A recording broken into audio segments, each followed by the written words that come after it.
else, I can just do show and tell. Just do it and go through it quick. If there's any questions, just repeat them.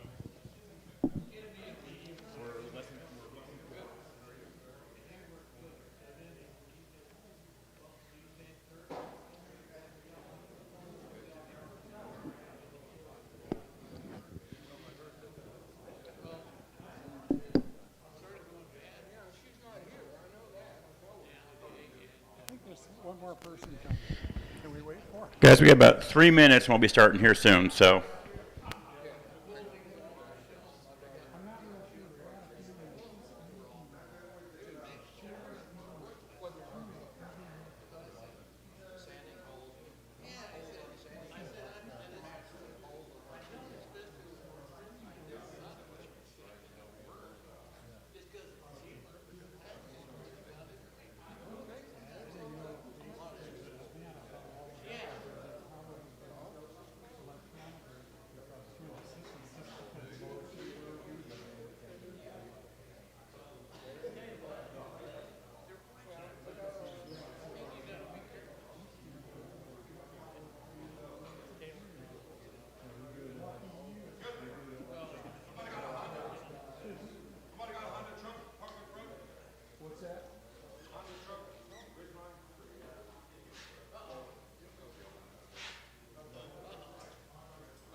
He parked in a drive. There wasn't any place to park out there. Lost.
Good evening, everybody. Thank you. Looks like you've got a few hardy souls that brave the weather, so thank you for coming out.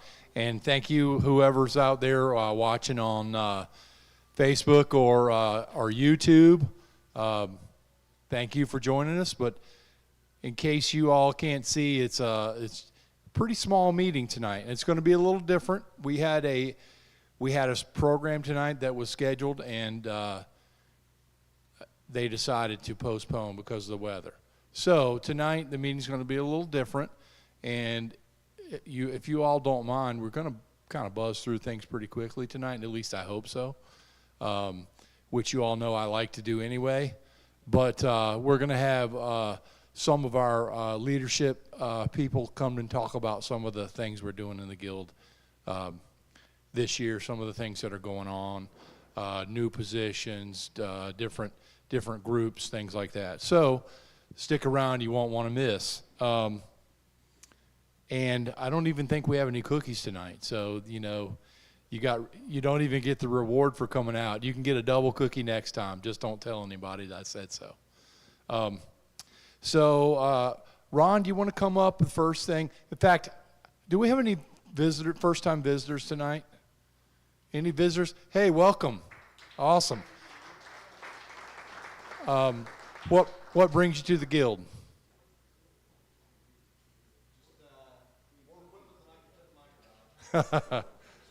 All right, good deal. So, did you join tonight? Are you joining? Just joined. Oh, you got your green tag. Awesome. So you're not a visitor, you're a member. So welcome. First meeting. Awesome. Thank you for coming. And all of you out there online or on the fence, come on and join us. By the way, the renewals are up at the end of this month. So if you haven't renewed, please do so.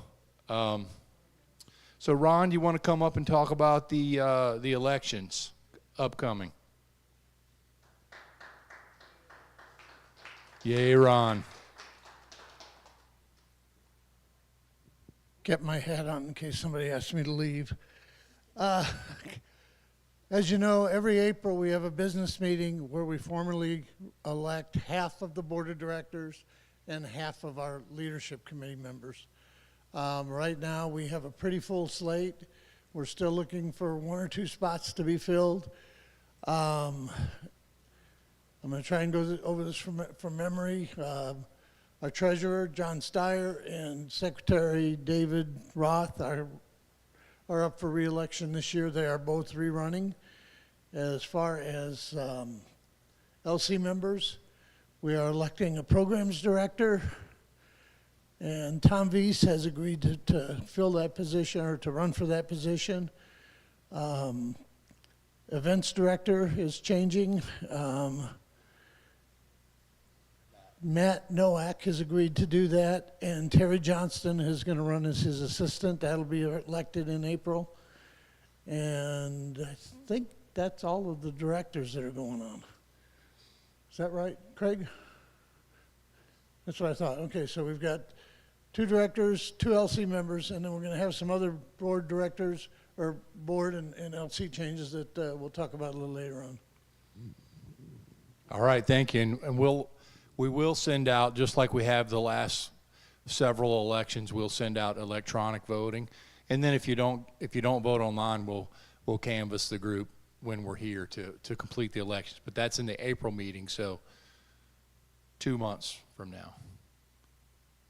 It's tough math in my head, but I think that's looking forward to it being warmer then. Don't you all agree with that? So running down, David Roth is not here. John Steyer is not here. I know I will stay in case you all want to know that our finances are still holding strong, especially if we keep getting continue to push for membership, because that helps us keep our dues low, and obviously new members, new energy, people to learn from. That's what we're all about, the community here. Craig, do you have any updates for you? It looks like you have some laser sig updates.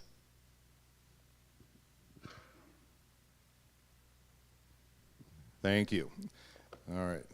Well, first, want to welcome Mike Blake. He has agreed to be the SIG coordinator for all of the SIGs. So he will hopefully whip all the SIGs into line. Look at him.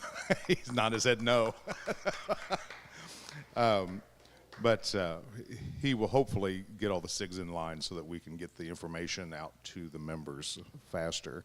And on the laser SIG, we had always done a little meeting, a little show and tell, a little learning, and then at the end of that meeting, do the certification to use the laser.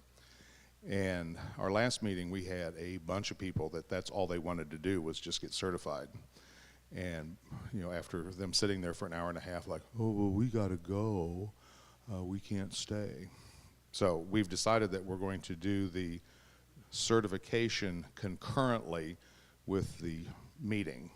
So those that just want to get certified, they'll come on back, and then those that want to learn more about laser, they'll have that meeting over there. So that way it won't be so late for all those folks to get certified. Because some of those poor gals were falling asleep back there at the laser. So anyway, we hope to get more people certified that way. And also, I'm going to start a finishing SIG, and it's going to meet on Tuesday nights. I'm not sure what Tuesday's available up there, but we'll have different topics on finishing. We'll have a kind of a discussion, and I'll do a little demo. Hopefully every month it'll be entertaining. So, but it'll be on a Tuesday night. I'm not sure which one yet.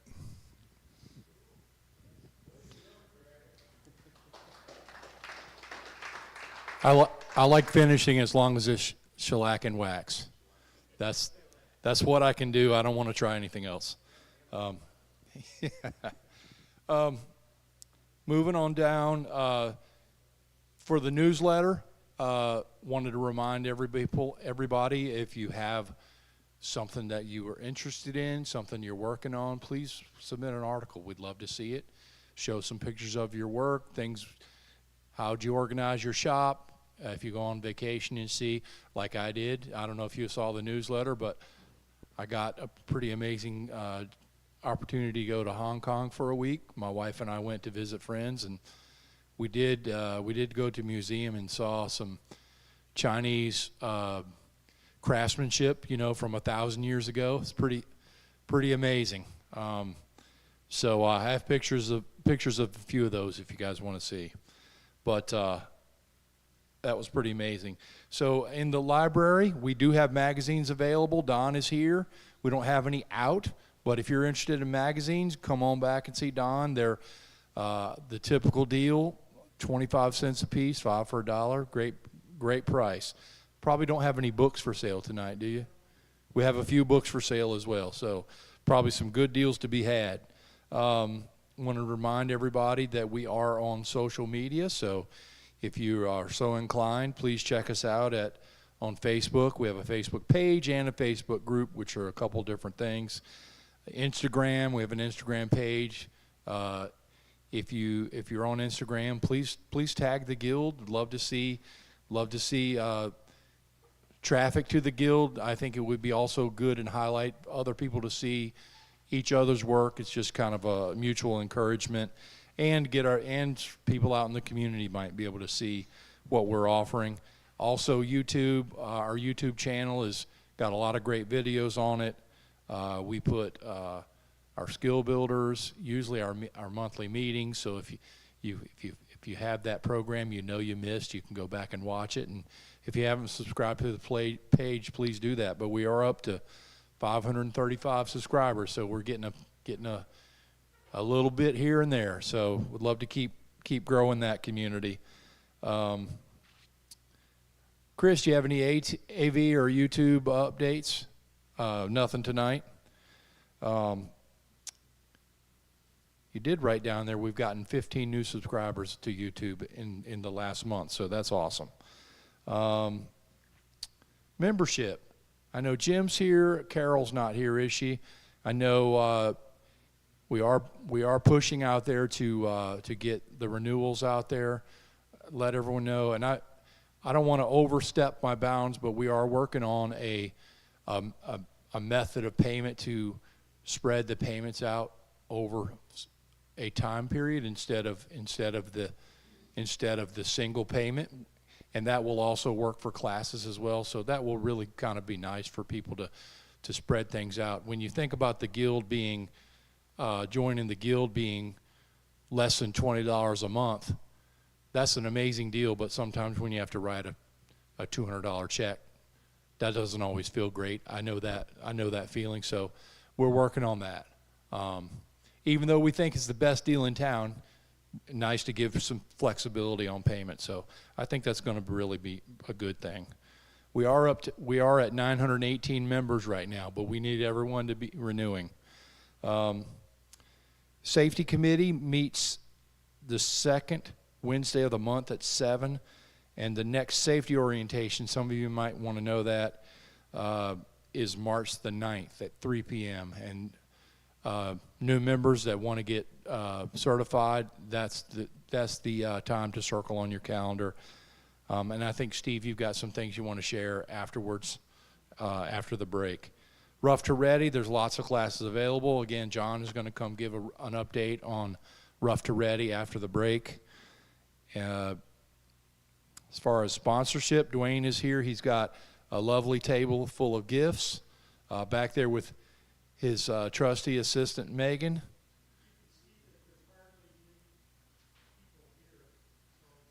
Oh, yeah. That's a great point. With less people here, you have a greater chance of winning, so go pour the dollars in. I think David Roth is not here. He's famous for winning every time, so he's not here, so your chances just went up exponentially.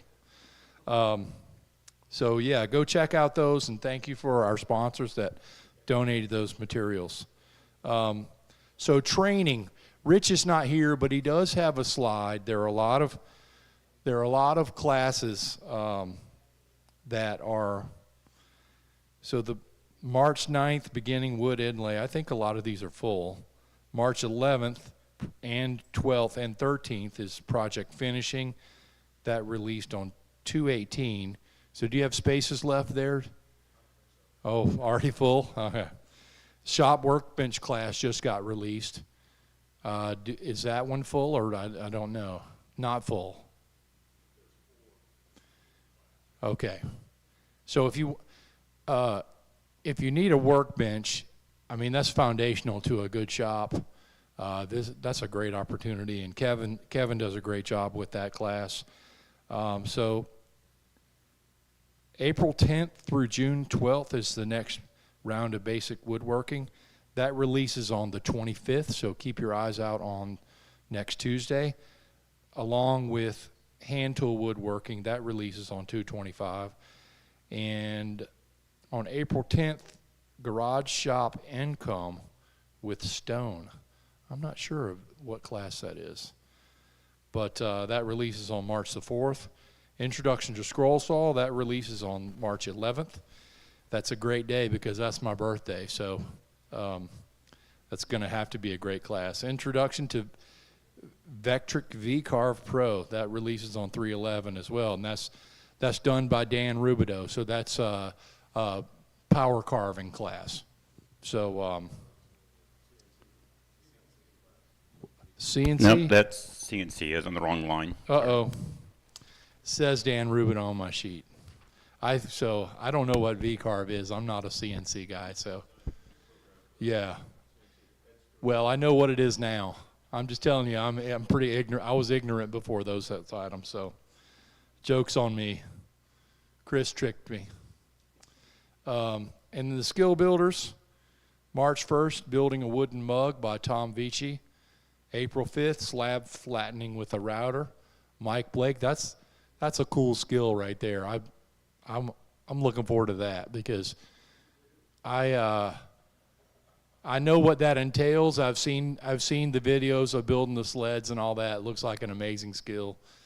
A lot easier than doing it with a hand plane. Then that's what I typically do, which is a lot of work.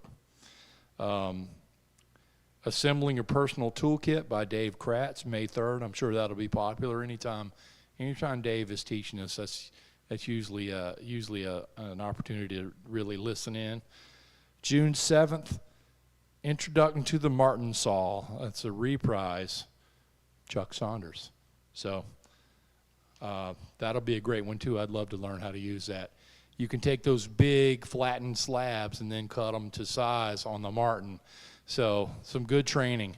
And if you all don't know, the skill builders are monthly offerings of free classes open to anybody, guild, non-guild, guild member, non-guild member, anybody from the public can come in. It's just things that we offer free of charge to anybody who wants to be has any interest at all. So sometimes those are excellent opportunities. So our SIGs, we've already talked about the laser engraver SIG, so I'll run down the 4 current SIGs. And then the new SIG coming up, we've already talked about, which will be finishing. But Hand Tool SIG is led by Rob Young and Wayne Peterson. That meets the fourth Sunday of the month from 2 to 4. The Wood Carving SIG meets the fourth Tuesday of the month from 6 to 8. That next one will be this Tuesday coming up, February 23rd. The laser engraver, like we said, will meet on the 26th. CNC, the next meeting is March 17th, and that's led by Gary Melke, Ed Stewart, which they've both been mainstays to the Guild for many years. That's 717. That's pretty close to the record of running through all of this stuff. That's not bad. Does anybody have any questions? I know I threw a lot of stuff out there quickly. Yes, sir. There's one spot left in the workbench class. Okay, one spot left in the workbench class, so that's your opportunity. If you're watching out there, you can jump online and get in and have a chance to build an excellent workbench. Okay, now's the time we typically do show and tell. Looks like we have one show and tell, so come on up. Jim Martin. Yeah, come on up, Jim. Yeah, it wouldn't be good if we were shut out on show and tell, so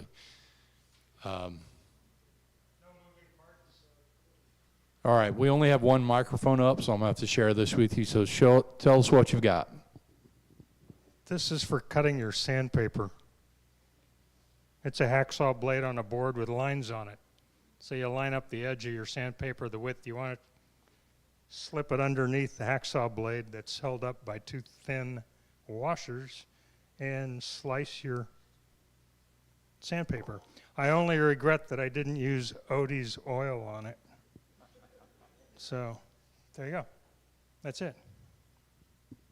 What prompted you to make this? What was the idea, and did you say, I really am having trouble cutting my sandpaper, so I need to make something? Well, doing it with scissors was slow and dulled, and I had a lot of used blades. So I threw a half dozen blades away, but I kept that one. So fun and practical. So I'm going to have to reconsider. What I usually do is fold it and take it to my table saw edge and just tear it. So. The leaves are rough, folded over rough edge. They Yeah. scratch your work if you have to. Okay, well that's good to know. All right, awesome. Hey, great project.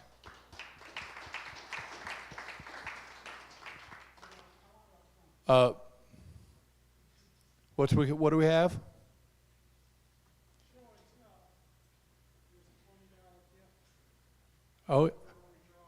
Oh, that's right.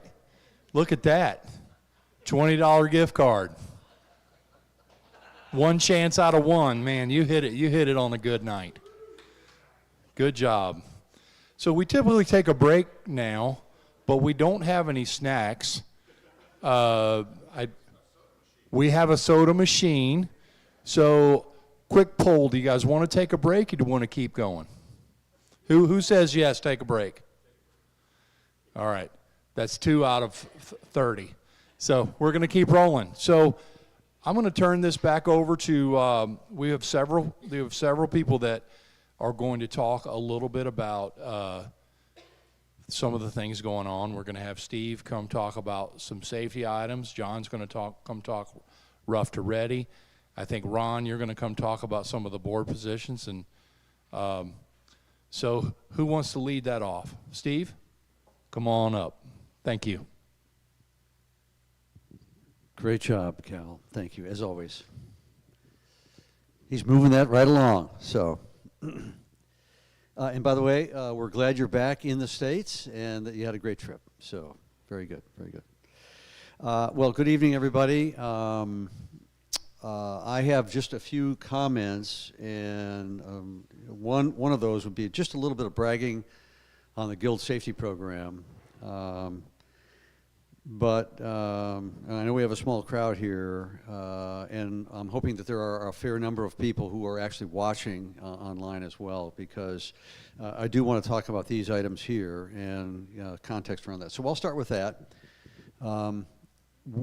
I covered off on this back in the January meeting, and then I think I addressed it in the recent edition of the Guild newsletter. But for anyone who is not familiar with, or is just new enough that you didn't hear about this, is that we suffered one of our members suffered a severe injury on the 28th of December last year. I think it was a Saturday, and they were injured on the 16-inch grizzly joiner on the backside of the shop. The upshot of that was he had actually made contact, not as bad as it could have been, made contact with that spiral cutter as he was trying to run a workpiece through there. Two fingers, the middle finger and the ring finger on his left hand, the tips of those made contact with the cutter head. That middle finger actually chipped or took away part of the very tip of that phalange, that bone there on the tip of the finger, and so classified as a partial amputation. The other one was just mostly just soft tissue, but both, of course, obviously required sutures, very serious in nature. We have targeted in our safety orientation that the joiners are just one of those power tools that are fantastic, wonderful things, but also associated with a lot of high severity potential, as we say. And they're very, very unforgiving. And we have retractable guards over what I call the point of operation, the actual cutter head, that can move out of the way as the stock is pushed through. But it is still possible to, depending on what happens, to get your hands and body parts into that cutter head. We did a formal investigation on that, interviewed him. We had some sketchy information, as you can imagine, on the day of. The immediate report that was filed was just kind of the essence of what occurred, and as we had a lot of questions. So we interviewed, did what we call a root cause analysis, which is kind of hard to do. It's really a little bit difficult to do in the safety world sometimes, but we found essentially two things that were factors that came together that contributed to this incident occurring. Number one was the actual workpiece that he was running through, the joiner. And I talked about this last time around. He was actually had a walnut disc or a tree trunk slice. It was elliptical in shape. I learned the term from Ed Stewart called a cookie, and I think a lot of folks know what that means, but it's just essentially a disc shape, so irregular, semicircular, or elliptical, rounded, and not even like rough sawn wood where you could, it doesn't ride against that vertical fence very well at all. I just have never done anything project-wise with that kind of workpiece, and so I know it's kind of embarrassing, but it didn't immediately jump out to me, but a cookie like that or a disc like that is entirely end grain. That's what you look at when you look at the face of that, is end grain. So in essence, should probably, and we've made it, we're going to make it very clear in writing, and so I wanted to send this message loud and clear to all of you here and to anyone who's online, is that we're going to make sure that our rule related to the joiner and also the thickness planers are very clear. Note, do not, use of a cookie like that, running that as a workpiece through or across those machines, those point of operations, is prohibited specifically. Our rule did not specifically address that. And in fact, our rule was could be a bit confusing for somebody that, like me, initially when I came into the Guild, not having a broad expanse in terms of experience with woodworking. I was kind of rectilinear and did just kind of the same thing all the time. So that was a big issue with what was going on. We're not entirely clear exactly what happened immediately before his digits made contact. He was not observed while he was injured. Just happened to be kind of alone in the backside of the shop. And so nobody really saw what occurred. And what is fairly common is, in my experience, I did 40 years occupational safety and health. A lot of times with a traumatic incident like that, folks don't exactly remember. They kind of don't recall exactly what happens. Many times, because it happens so very quickly, that they just don't recall. We think there are a couple of leading theories in terms of how he actually got his hand. So he's pushing this thing through. It's moving that retractable guard out of the way. So you see an image up there. The shape of the one he was running would be more or less like the one on the left-hand side there. It was even a little bit more egg-shaped than that, or elliptical than that. But it had two splits. Well, okay. Two splits in the, where the tree trunk actually, starts to crack or whatever when it's growing, or is drying out after it's been cut. So the concern related to that, of course, is that running end grain made it very difficult. He had to apply a lot of pressure, apparently, to get that through. And it looked to us as though he actually kind of got it stuck sort of halfway through his pass. With the machine, unplugged and without anything running, we kind of simulated what it would be like to run that piece across there. And with that semi-rounded edge, if you push it up against the vertical fence, that thing could actually twist or rotate. And in so doing with that piece, I was able to, even with the guard open as it should have been, was functioning just as it should have been, there was probably about 1.5 inches, 1.25 inches opening where you could have made contact with that cutter head. A couple of other theories as to what actually occurred, but we really don't know for sure.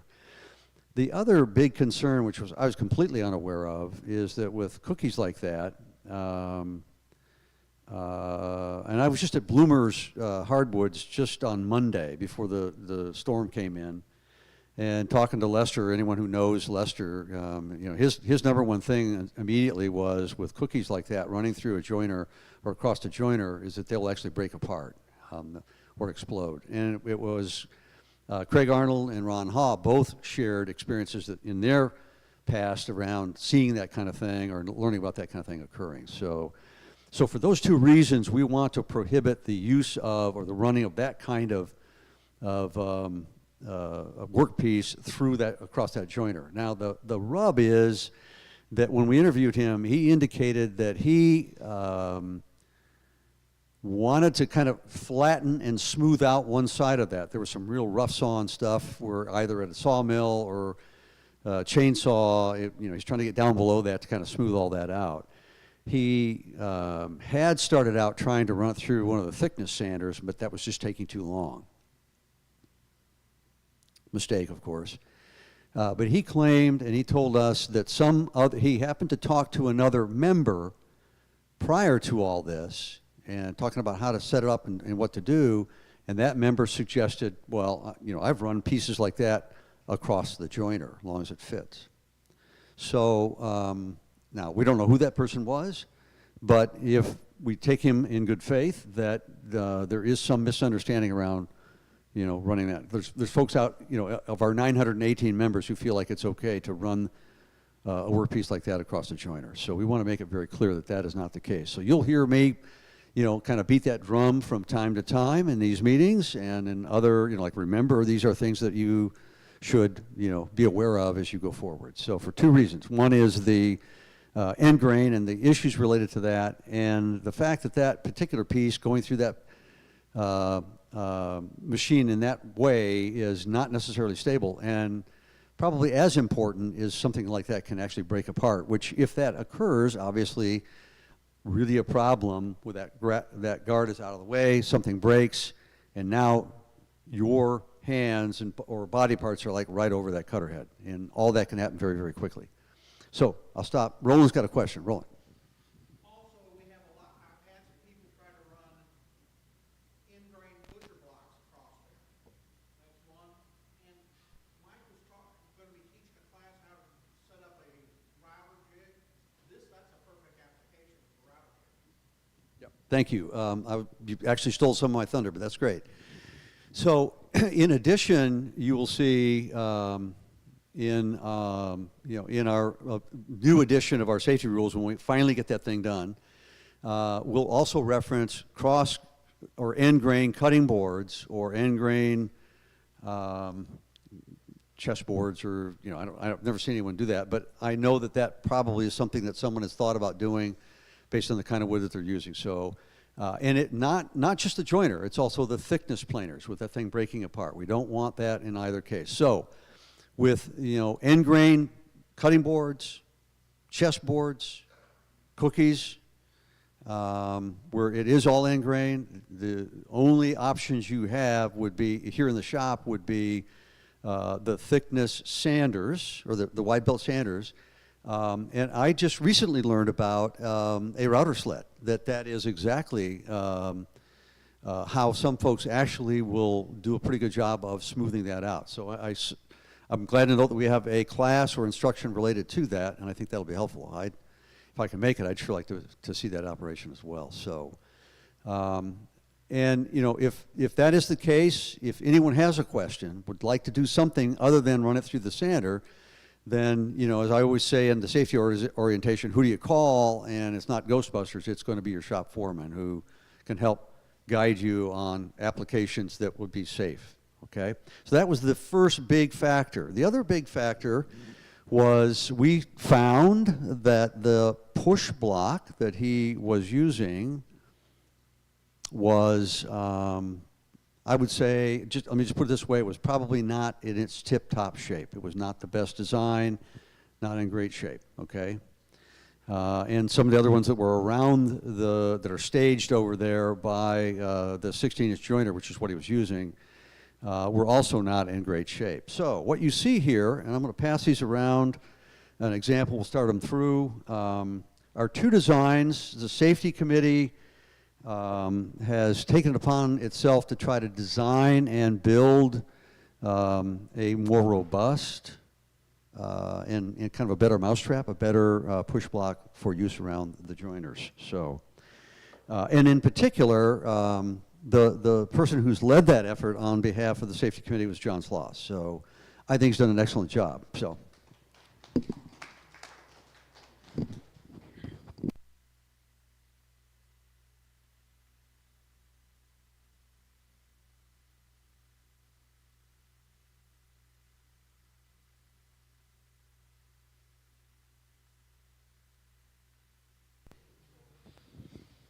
Thanks. Okay, so I've kept two of them up here. Those will make their way around. You'll find that they're pretty beefy. A couple of features related to this, and I don't know if you guys can zero in on this from above. We're getting there. And can you zoom in? Hey, Steve, put it over your notebook so we can see it, because it's wood on wood. Oh, okay. Yep. That better?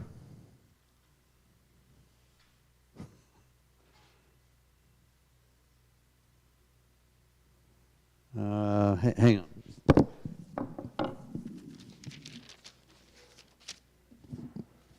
Will that be better contrast? Maybe so, at least the light I have here. What I'm trying to point out is what John has done is the cleat that used to, and we still have one like that over there. The cleat was kind of like screwed into the back, hang off the back. There we go. Get my jacket. How about that? All right, so, and what I'm trying to point out is what he's done is he's done a sliding dovetail and has actually, so now dovetailed, as it were, or that joint where that cleat is, if you guys can zoom in that close, but if not, you'll have a chance to look at that. So it actually, so if something were to break or become damaged on that cleat or worn, this, we've got extra cleats that John has made that we can, and these will be in the possession, or the shop foreman will know where these are, and we can actually switch that out in short order and have you back on the road again, right? So these little shims, John, are for knocking that's the extraction pin, made out of walnut. So, and what that would involve is just with a little mallet, you just knock that thing out and then slide the other one in, okay? So, pretty good design. The older style, of course, is, has the design to go like so, nice and beefy, sturdy, and should work very, very well, okay? The other design, very similar in nature. Sorry, Chris. A little bit longer, has the sliding dovetail for the cleat, has this ergonomic handle, which allows you a little bit more neutral hand position your wrist position as you go through, may allow you to apply a little bit more pressure on the front edge of that, of the stock as you're running it through, and again, has that cleat and has that kind of hand plane handle on it. So, two different designs. So hopefully you'll find these to be more than adequate. Hang on. The center section was CNC prepared, if you will, and it's all one piece. So it's not as though we've attached the handle in the front and the rear, as you might have noticed with the one going around. It's all one piece with the what I call outriggers added at the sides. So anyway, it should be pretty sturdy, as Steve said. So what's important about these, please, is these should be staged by our planers, especially the larger ones, the 12-inch and the 16-inch in the back. Joiners, sorry. Thank you.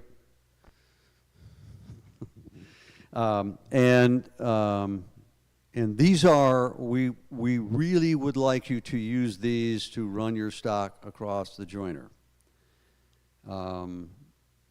Now, if you're going to be using the smaller joiner, which is now over there temporarily, usually it's set up out here, and you're going to just run the edge of a board, you depending on the width of the board, you're above or outside of that 3-inch rule around a point of operation hazard. These may not be a great application in that particular case, but when you're going to be jointing the face of a board, this is really what we would like you to use, okay?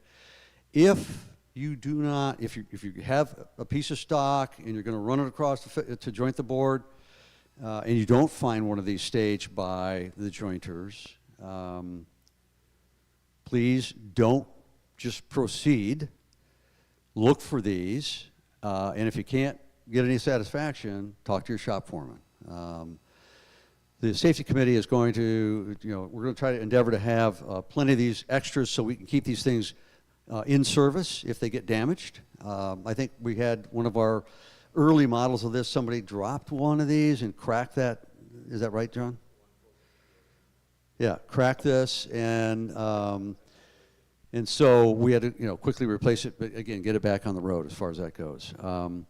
If there is any damage or wear where you feel like it's not in optimal shape, please don't use it. Get with the shop foreman or a member of the safety committee like myself, but like John Sloss or Ed Stewart, those guys are like, here many more hours in the week than I am, and they can help out, okay? So please remember that, all right?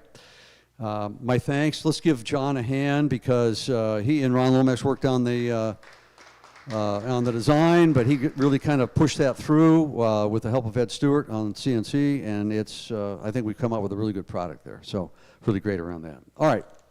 Any questions about the incident and follow-up related to kind of the main causal factors that we were trying to address? Very unfortunate. We really don't want to have that kind of thing happen to anybody, ever.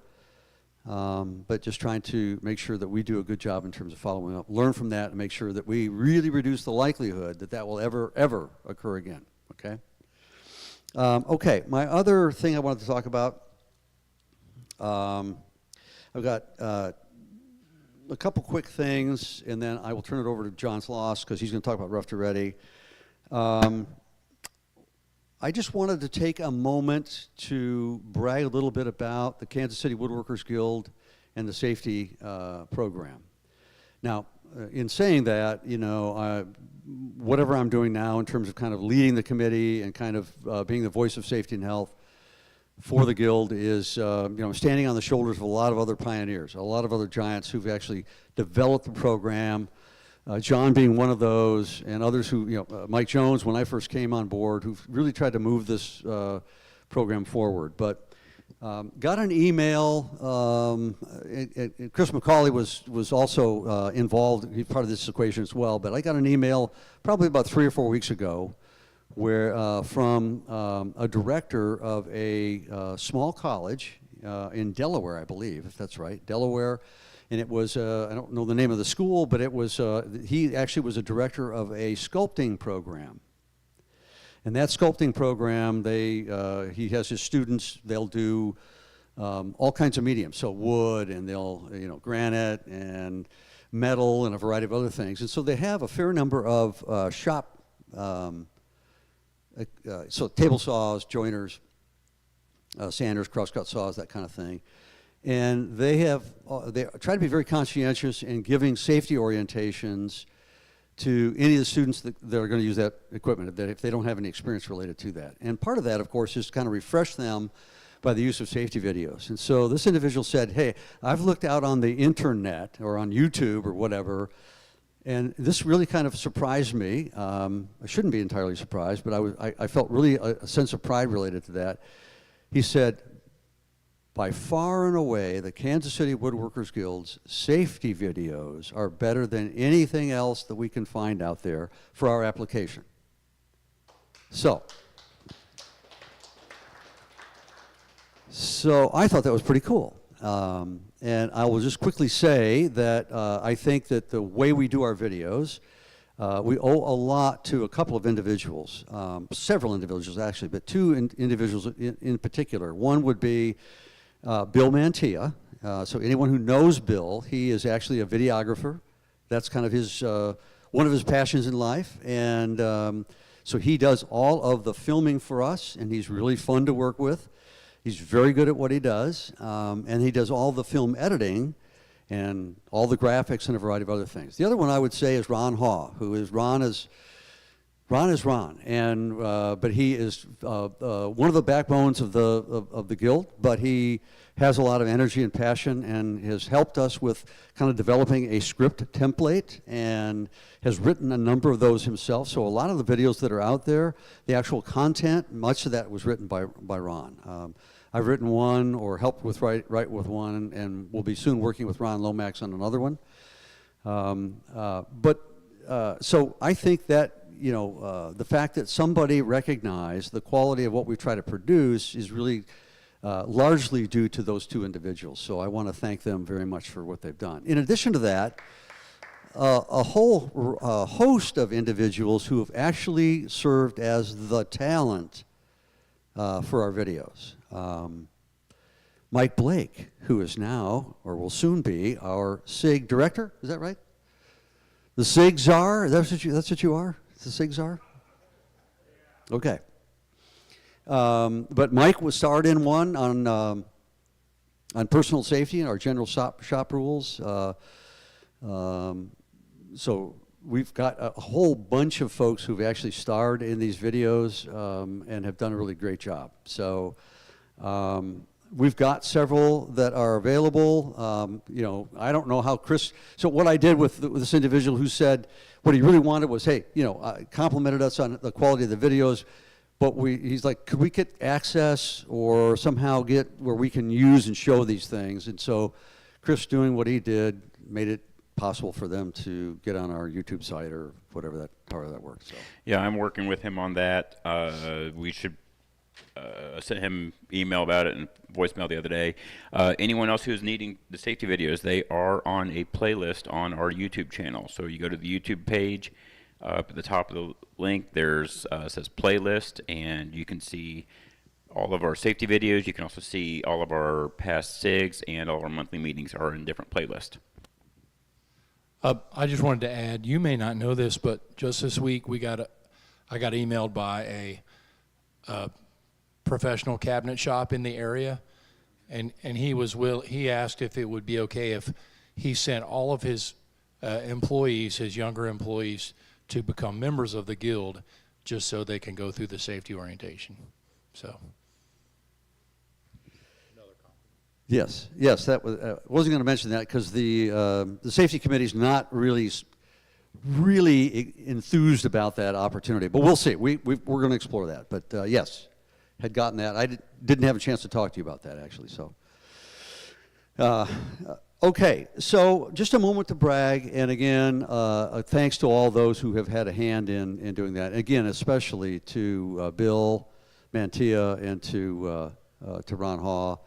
But, you know, Chuck Saunders and, you know, Mike Jones, you know, John a bunch of people who have been involved in writing scripts and editing and, you know, kind of critiquing those, and then, you know, the filming activity that we do, which is really kind of a blast, actually. So, okay. Last couple items. One is, and I just will put a plug out there for those who are listening online and anyone who's here who is new. The safety committee is always looking for some additional members and new energy, new vision, and enthusiasm. Safety is, you know, we're all here to engage in an art and a craft. But safety is, you know, kind of integrated into that entire endeavor. Take it from me, we've had, you know, as a volunteer enthusiast organization that we are, you know, what we don't want is somebody to become, you know, disabled or, you know, seriously injured, or even in a minor way, making contact with a machine danger zone, because that's what we do. Part of it, not that we actually do that, but we actually are using power tools that, you know, that shape wood and do a variety of things. So we want to make sure that we follow all the rules and approach that with always good work practice in mind. So anyone who is interested in that or knows of anybody who you think might be a good candidate that I could talk to, by all means, let me know, please. In addition to that, I will say that the safety committee is kind of the group that manages safety orientations. Cal mentioned it earlier, so it's usually either the second Sunday or second Saturday of every month. Note to self, of course, and anyone who does this, the month of February is one that you should really look at. Never do it on a Sunday because of the Super Bowl. We set all that up last year, Brian and I. And didn't even think about it, so here we go. But something to consider, we are also always looking for folks who would be interested in leading a safety orientation. It is a fun thing to do.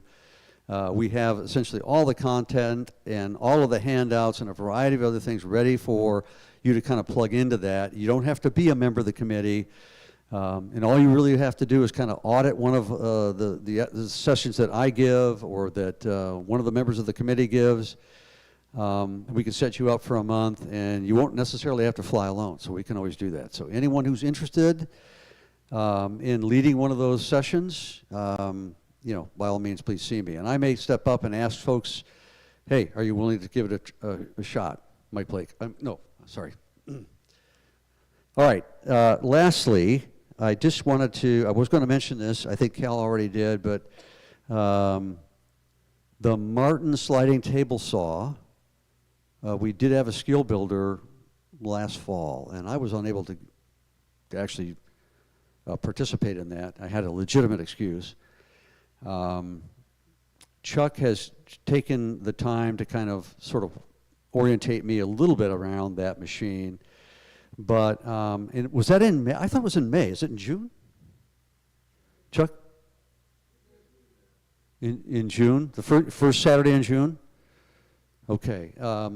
So please, I would love to have a full house for that. I'm really going to try to plan on being there, and I think that's like the 6th or 7th or something like that. It would be worth your while to actually watch him demonstrate that and have him walk you through with everybody else, you know, how that thing works, what it's capable of doing. It is a big, scary looking, but I mean, I think it's a great tool actually, but it is a contraption I've never seen operate at all. And so I'm like, okay. But really would encourage you to participate and watch that. I think we're going to try to have that filmed if we can, so we can kind of reproduce that a little bit later on. And you can always go back and watch, but it'd be worth your while. It is an animal that is different than anything else we have in the shop, okay? And for certain applications, I think it'll be really great. I did also want to kind of point out one thing that I'm real proud of Chuck for doing, and this is just one of the things that I think that the Guild is good about doing. So that was a piece of equipment that was donated to us. There was a lot of engineering from an electrical point of view between Jim Berard, Chuck, and others to make sure that that thing is, we had to have a special transformer to step down the voltage or whatever that would be, and to be able to make that work in our circuitry that we have here. But one of the things that Chuck did was he has installed an aftermarket point of operation or blade guard. And that is just an indication, because that was not original equipment, but he's actually retrofitted that, and it looks wonderful, very robust, and high quality. So just a great thing. Just one of the things around the Guild. So unless there's any other question, that's it for me. I'll turn it over to John. Any other questions? Thank you all. Thank you for your support of safety and health. Please, when you remember and you come into the shop, remember your work practice, focus on what you're doing, do it right each and every time. Thanks.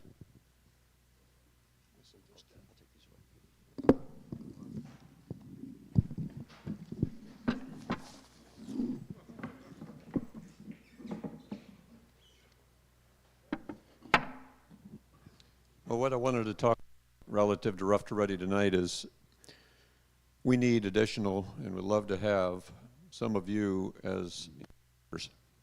We have a great crew currently. Tom Smaller, George Rexroad, Kitsy Dingley, Alex Scott, Alex Mosley, and Ed Stewart and I.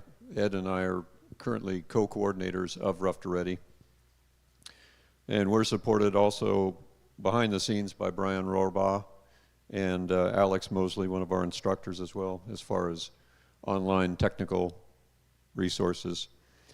To sign up for, you're probably aware of this, but to sign up for Rough to Ready, you go to Sign Up Genius after you receive a link after joining the Guild, and that's all a function that Brian provides and his team.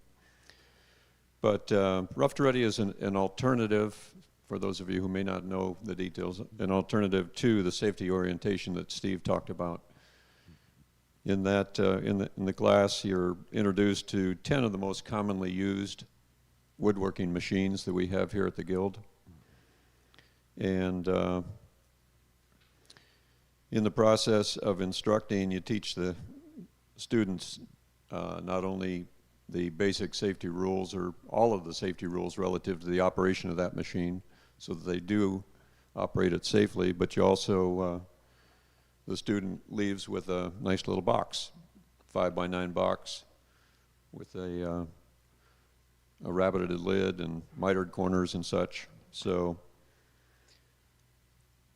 in the class, the instructor talks about the machine safety rules, and then the student actually performs the operation. We don't demonstrate that by actually milling wood as instructor. You just talk them through it and then observe them doing it safely because of the information you've already imparted verbally to them. Also, very importantly, you're not going to learn everything in the class, but we emphasize the need to talk to the foreman if they're in here working on a project of their own. If you're not sure that what you're doing in terms of machine setup is safe, ask the foreman. You know, we harp on that. That's the way to avoid the type of accident that Steve asked, or excuse me, talked about tonight. Apparently he didn't get to the right source in terms of talking about safe operation of the joiner.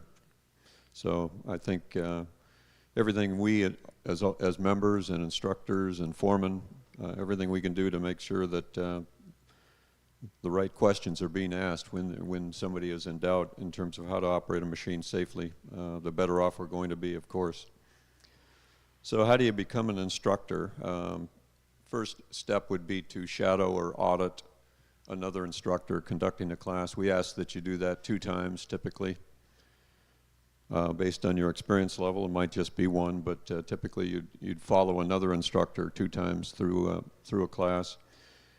And then you as the new instructor would conduct a class yourself with another instructor observing that session and of course providing feedback if at the end of the session if it's warranted. And then you're on your own. You're ready to sign up for your own classes. Ed Stewart does the class scheduling. He sends out an email to the instructors with dates, suggested dates, and then instructors respond with classes that they would be willing to lead. And typically the classes run from 8 a.m. to 2 p.m., but the hours of the classes is flexible depending on the instructor's availability. So if you choose to become an instructor, don't feel like you're locked into that 8 to 2 slot. You can suggest adjustments to that through Ed. And these classes are limited to 1 or 2 students depending on the day of the week and the desire of the instructor. Some instructors prefer to instruct only 1 person at a time, and some are willing to take two students. You know, like a lot of other things here, well, what's the reward of doing it? I've been doing it since 2016. And we do an average of about, with our current cadre of instructors, we do an average of about 10 students, 10 rough to ready participants a month. So it's fun, as we all know, is in teaching, to watch the advancement of the student and the excitement and especially around the machines, the confidence that grows literally minute by minute as you go through the class. At the end of that 5 or 6 hour class, they're not the same woodworker that they were when they started the class. So that's what makes it worthwhile. We're all volunteers, but it's time well spent when you have that reaction from the students, and we usually do. So we need you, including the people we're talking to online this evening. If you have an interest, we'd love to hear from you. That would be in the form of either catching up with me or Ed, and we're, as Steve said earlier, we're both in the shop quite a bit, so, or drop us a line by way of text or email, and you know, contact information is available on the website. So that's the spiel. Any questions I can answer at all? All right. Well, thank you, and hope to hear from you.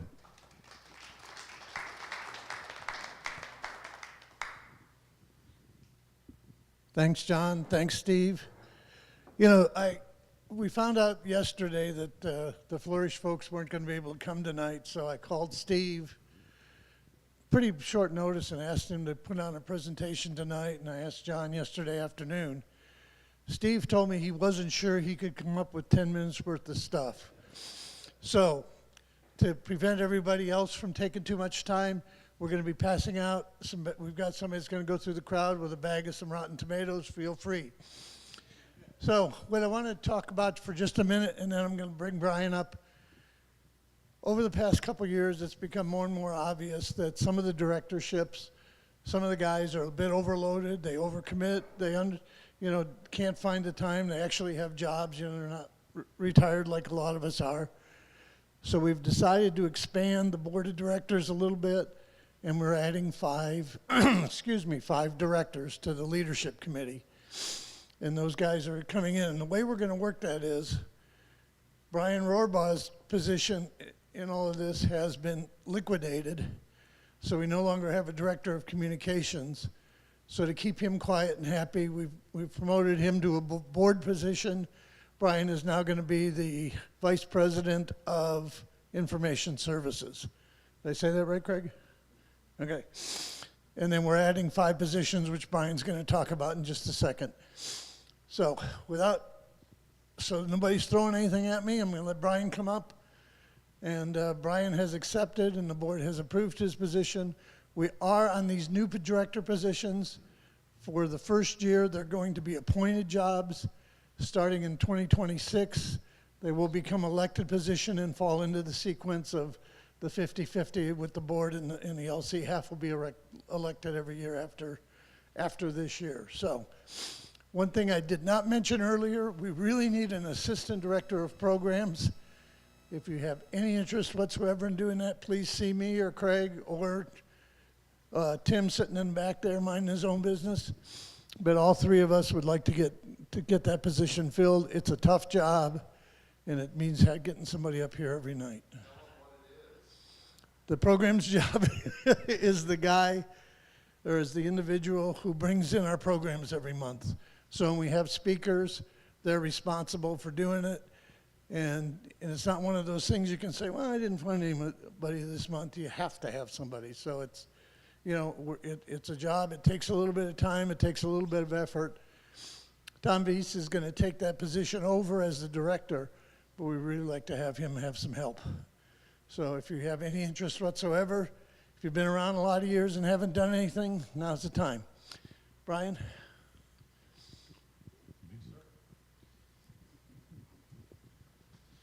All right, so as Ron said, they liquidated my position and threw me a bone to keep me happy, I guess. I didn't realize it was that way. So I joined the Guild 4 or 5 years ago with the idea I was actually going to make something. And 681 days, I think, until I can do that officially, because I still have the damnation of the ball and chain job. But I'm hopeful. But when I joined the Guild, one of the things I noticed first off is a lot of systems that seem to be very homegrown in the Guild. The way we use MailChimp to communicate to the members, the way we use SignUpGenius to do classes, the way we use a library system for the library, the way we have Google Workspace for a lot of our back-end materials, and all those things were, and a little green light for our membership. All those things seem very homegrown, and a compliment to Mark Crowley, he knitted some of that stuff together in a very elegant way. But as we've grown, we're getting to a point where some of those systems are just a little overburdened, and the maintenance that goes into them is very manual. Some things flow in a certain direction just fine, but if you have any information that has to go back this direction, it's all manual. So with that, we've also discovered that our audience has changed. We've moved into this location. We're surrounded by apartments.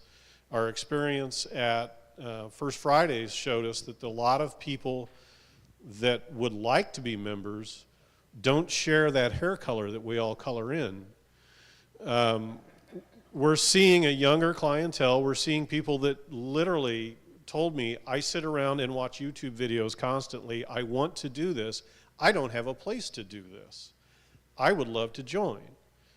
How do I do that? And then we would go into pricing and so on, and we would hit some of the stumbling blocks of, well, gosh, you know, I don't know if I'm gonna like this. I don't know if this is for me, which is a perfect segue into Rough to Ready. It also leads us to conversations about our pricing. It also leads us to conversations about onboarding people that, say for instance, my 25-year-old son, who's like, gee, Dad, $200 is a lot of money at the first of the year when I just paid for all these other things. So in keeping with all that, we know that some of our tools have to change, and we know that some of our methods have to change.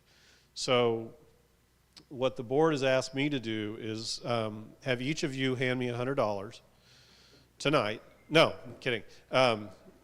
Is to go in and kind of divide up some of those things. We need somebody that can lead the website of the house, because we do have a web presence. We need somebody that can lead social media, because social media is becoming a bigger and bigger part of who wants to talk to us and how we talk to them. And as much as I'm not a fan of some of that stuff, it's out there, it's reality, it's where our audience is going to be.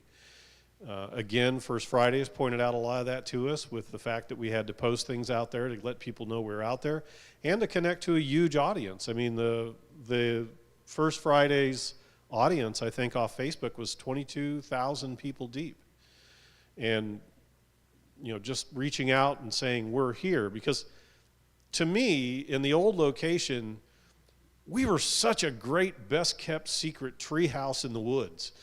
You know, people just kind of found us somehow. But here, we've got this great location. We're in the middle of a very thriving district, and a district that's probably just going to grow as we see these new things around us. And we've got people that don't even know we exist. So that social media position is becoming more and more important to us. It also allows us just to kind of share and say, hey, look, I made this great thing. Are you inspired? Come make you one yourself. The audio-visual component that we have, Lindsay and Chris right now, that component needs to kind of be separated a little bit from a few other things in order to produce a real quality output. We need to put a little money into a few things to make that output sound a little better over the internet, so on and so forth. And then you've got the publications. We have a newsletter. It's a great newsletter. You look at newsletters from other guilds across the country, they're nowhere near 30 pages. They might be 5. I've looked at numerous ones, and we've got a nice showpiece, but we need somebody to be in charge of that. You know, Ron's carried the burden for many, many years. Steve Vandenbroek has been helping us. But we need to expand what we do with that. That may mean that we change the format. Maybe it becomes more electronic. We've experimented with a tool that takes that and turns it into a podcast that you can listen to in your car or something else. So all of these little positions are going to need bodies. And I'm looking for people that are interested in that. We've got a discussion with a man on Saturday about the web. I will tell you that I can maintain some of that stuff, but I am not a web developer by any means. That is a different skill set that I don't have. So, but you know, every leadership meeting I go into here, at the end of that meeting, I walk away with, okay, I've got to change this on the web. I've got to add this to the newsletter. That's going to affect Sign Up Genius, and if that affects Sign Up Genius, it's going to affect this. All these tendrils connect together to give us a quality output and give us a good member experience. So that's going to be my focus for the upcoming time. And a plug for Rough to Ready in that there is just no better way to get somebody in this door and let them safely use this equipment and have fun with this equipment and understand what this community brings to their life than Rough to Ready. And if we can pair Rough to Ready as an onboarding experience to some sort of way that we do memberships in a form that my 25-year-old kid doesn't have to worry about the $200 at the beginning of the year, and a few other things, this guild will grow, and we will not end at year 41 or 42. You know, we're 40 years into this thing. We've got great membership. We've got great toys. We've got a great location. We just got to take that next step out. And I always think of something that one of my past bosses said, which is if you don't go out for business, you're going to go out of business. I don't technically view this as a business, but I do view it as the best treehouse I've ever had, with great friendships, great learning, good experience all the way around, and I think we just have to grow it. So these 5 positions, I'll be knocking on people's doors saying, you know, Glenn Carney, you're a technical guy and you know lots of things. People like, you know, people that have those skills, I'm going to be looking, if it's even, hey, I've got this one thing I don't understand, I just need a push to get through it. I don't need your skills indefinitely, I just have to get over this hump. Those things I'm probably going to be coming to the membership for. So thank you for your time. If you see a place that you can contribute to that, or you are a social media person that loves that, I'm looking at Steve over here, and he's thinking he wants to. I can answer my phone. So, all right, thank you.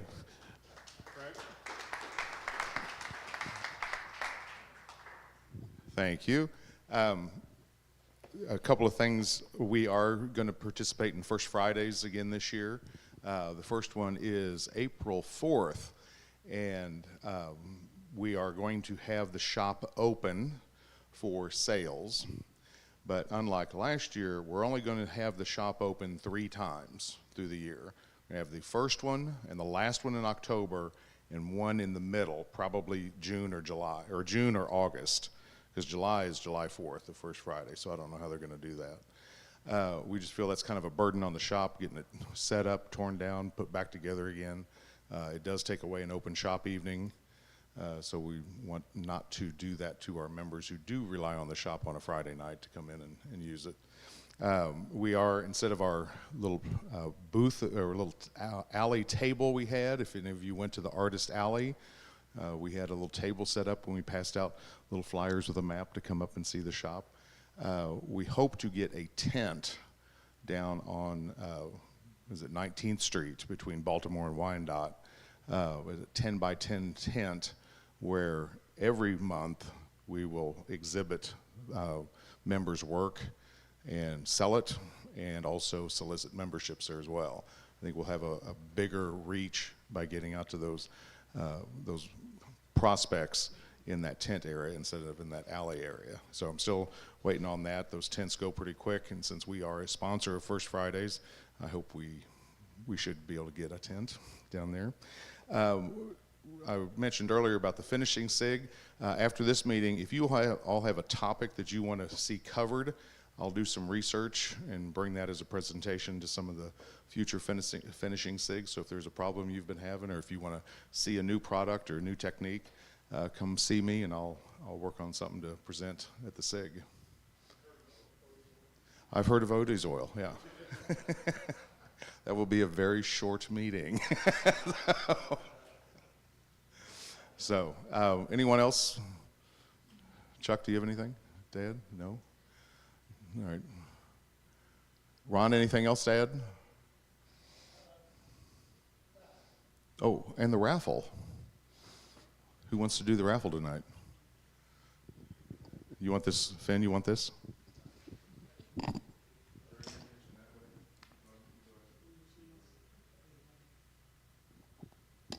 This is last call for tickets, so if you want to put in the raffle but haven't yet, last call before we pull.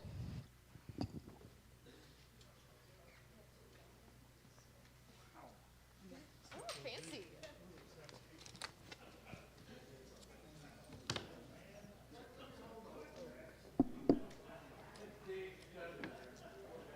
Thank you. Also, congratulations, you are our first dollar coin.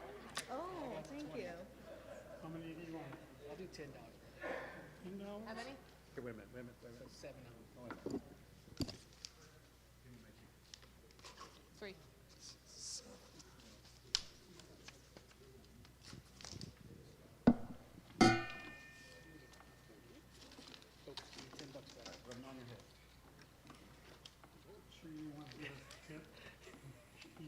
I got some ones. Where's the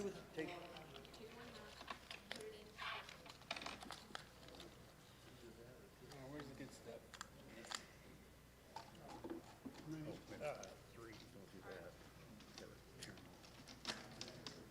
Going all in one, huh? Okay.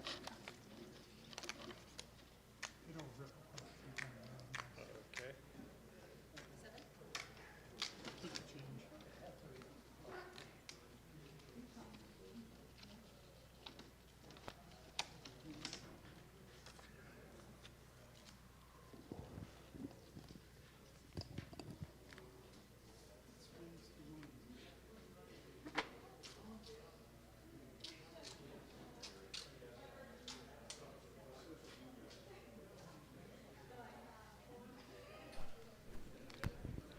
Hey, Cal.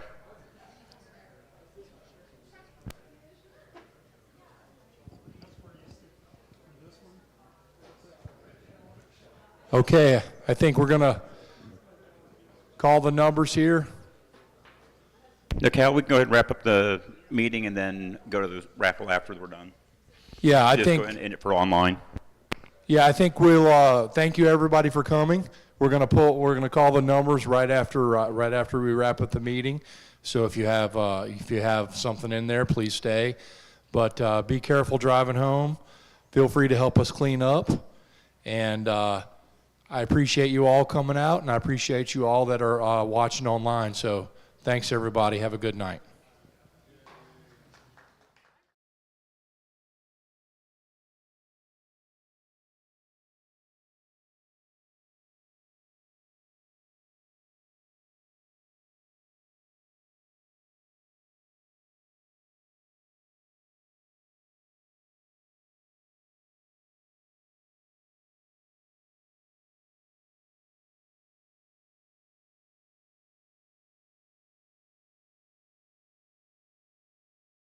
A special thank you to our guest today, to the Guild's Leadership Committee, and to all of our sponsors.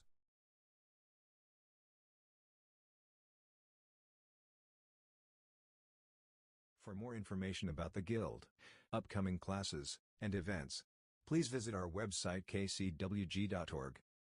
You can also find us on social media by searching for Kansas City Woodworkers Guild.